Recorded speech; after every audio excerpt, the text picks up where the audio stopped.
नमस्कार सर्व SRT बांधवांना माझा नमस्कार। मी रामचंद्र प्रभाकर पुंड, गाव बाजार सांगी, तालुका खुलताबाद, जिल्हा छत्रपती संभाजीनगर, शेतीशाळा क्रमांक 3। SRTचं 5 वर्ष पूर्ण झाले आणि आत्ता आपण ज्या शेतात उभं आहे हे आपलं शेत नंबर 3। या ठिकाणी आपण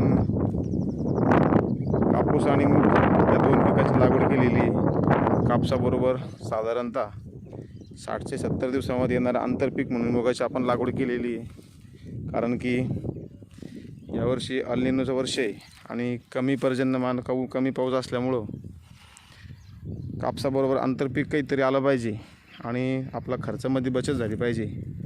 या उद्देशाने आपण हे जे आपले जुने बेड आहे SRTचे, तर याच्यावर आपण या साईडला मूग लावलेला आहे आणि या साईडला कापसाची लागवड केलेली आहे। आणि आपण बघत असाल तर या शेतामध्ये याच्या आधी आपण गव्हाची लागवड केली होती।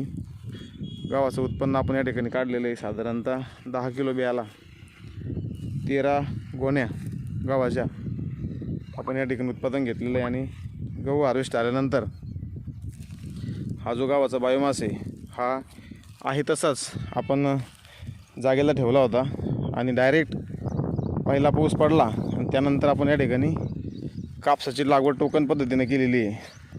आपण बघत असाल तर कापसाची लागवड या ठिकाणी टोकन पद्धतीने केलेली आहे आपण, आणि या ठिकाणी मुगाची लागवड केलेली आहे। तर कुठलीही मजूर, ट्रॅक्टर, महिला आपण शेतामध्ये आणलेली नाही। मी स्वतः रामचंद्र पुंड या ठिकाणी लागवड केली। साधारणतः मला 3 ते 3.5 4 तास या शेतामध्ये काम करावं लागलं आणि लागवडीनंतर साधारणतः आज 20 दिवस झाले, त्यानंतरच मी आज शेतामध्ये आलेलो आहे। आणि आज जे चित्र आपण बघतोय खूप छान प्रकारे या ठिकाणी कापूसवरती आलेला आहे, मूग उगून आलेला आहे। हे चित्र जर पारंपरिकमध्ये जर बघितलं आपण तर आज शेतकरी आंतरमशागतीच्या कामासाठी बैलाची वखरणी किंवा मग कोळपणी म्हणा किंवा मग तणासाठी बंदोबस्त करण्यासाठी निंदणी म्हणा या ठिकाणी मजूर शोधत आहे। परंतु मी एकच व्यक्ती असून या ठिकाणी मला कुठलीही चिंता राहिलेली नाही, कारण SRTमुळं आपली पुरी चिंता कमी होऊन जाते।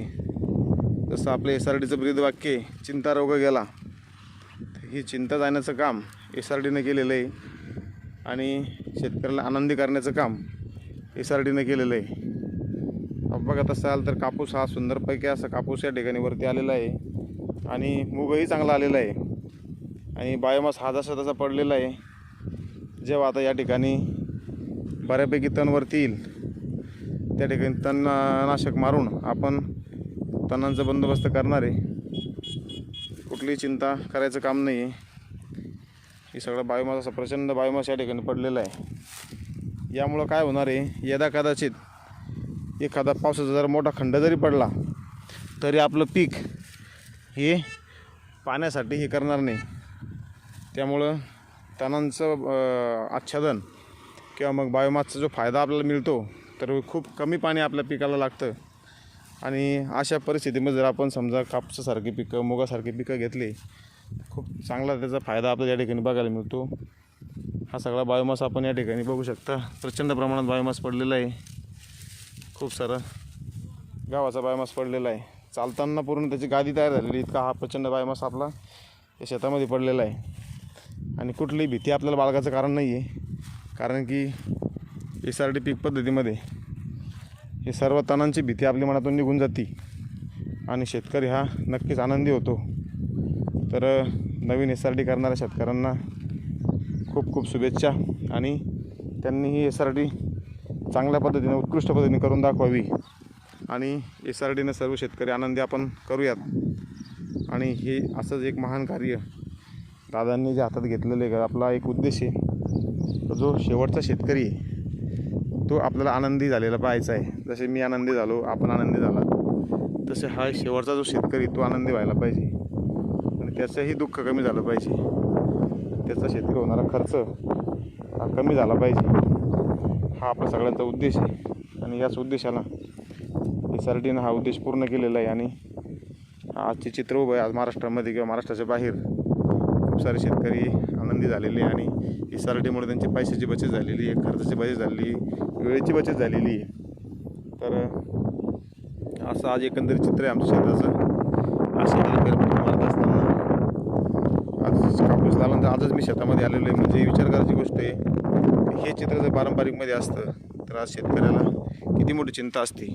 परंतु माझ्यासारखा शेतकरी कापूस लावल्यानंतर 1 एकरसाठी साधारणतः कापूस लावल्यापासून तो कापूस बोंड फुटेपर्यंत साधारण 24 ते 25 तास, मॅक्झिमम 30 तास एका व्यक्तीला काम करायला लागतात. एवढा कमी वेळेत हा आपलं पीक येतं.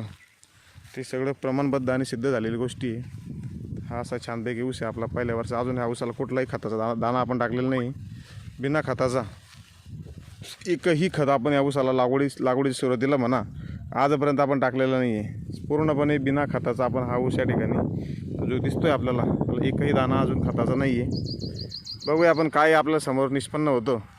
याच्यामध्ये वेगवेगळे 2-3 प्रयोग चालू आहे आपले. या ठिकाणी जर बघत असाल आपण तर हा शेत पूर्ण तणनाशक मारलेलं आहे आपण याला आणि कुठलंही त्याला आपण खत दिलेलं नाही आहे.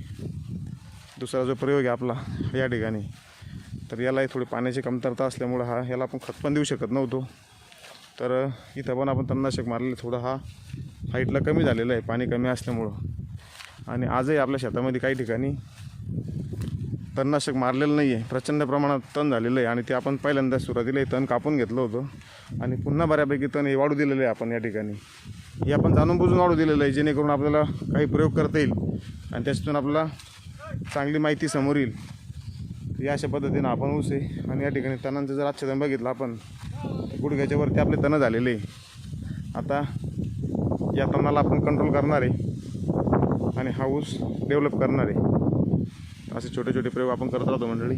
हा समोर आपला दुसऱ्या वर्षाचा खोडवा दिसत असेल आपल्याला. आपण छानपैकी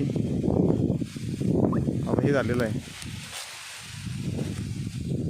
हा आपला दुसऱ्या वर्षाचा खोडवा आणि छान या ठिकाणी तो खोडवा आता असा वरती आलेला आहे.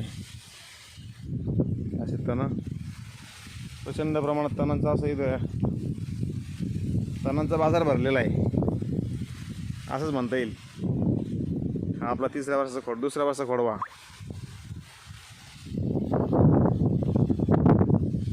तर चला मंडळी पुन्हा भेटूया लवकरच.